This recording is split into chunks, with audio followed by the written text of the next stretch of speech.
Alright everyone, I've got an interesting problem here. This is, I think I pronounced this right, Stybel Eltron.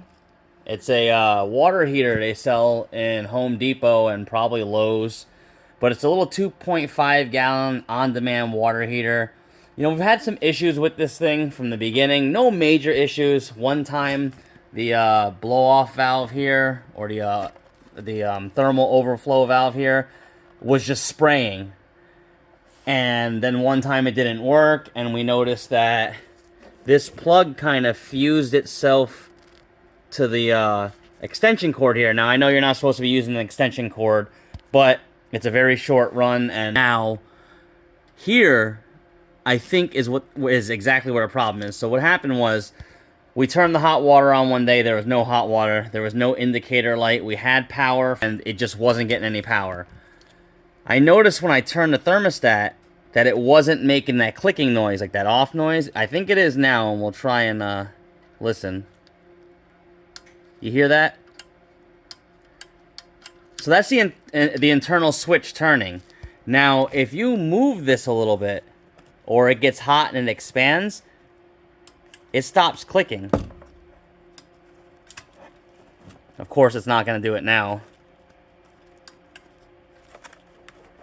But either way, this thing was giving an issue where it would just spin full ways and wouldn't click. So we're going to pop this open and take a look inside and see what happened.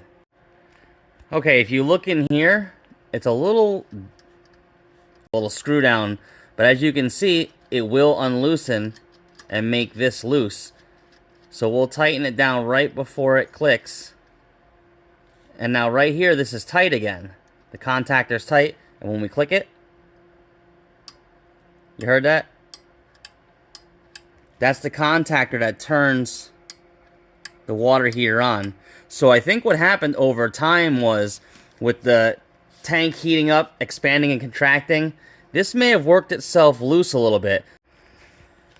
Alright, so we found the sweet spot for this contactor. When it's disconnected,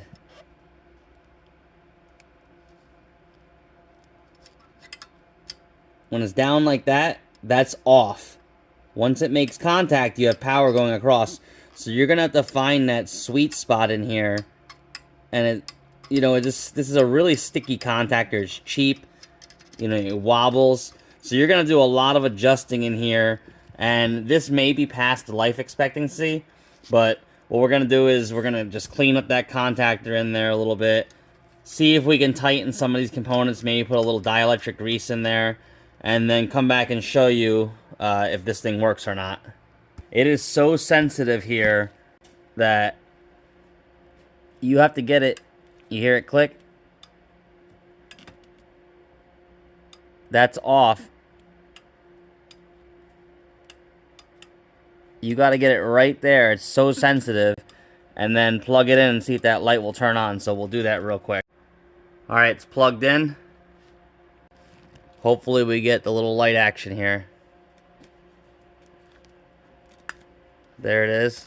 Oh, we don't want to leave it on for too long. Just flick it on. You seen it come on? We're going to go ahead and hook this thing back up, and hopefully it creates hot water. Alright, we got this thing installed back up here. It's extremely important that you purge the air out of these things before you turn the power on. So we'll do that. And you see water will start to come out. And we'll get a little squirt out there for good luck. Now we can try and turn this thing on. Well, we're just going to turn it up to about, hopefully just under max there. Leave it and we'll get some hot water maybe. Alright, as you see there, the light is off. So we're going to go in and turn the sink on and see if the light comes back on. We got the sink running. Let's go out and see if that light turned back on. And it sure did turn back on. That means that we have hot water. Well, that about wraps it up.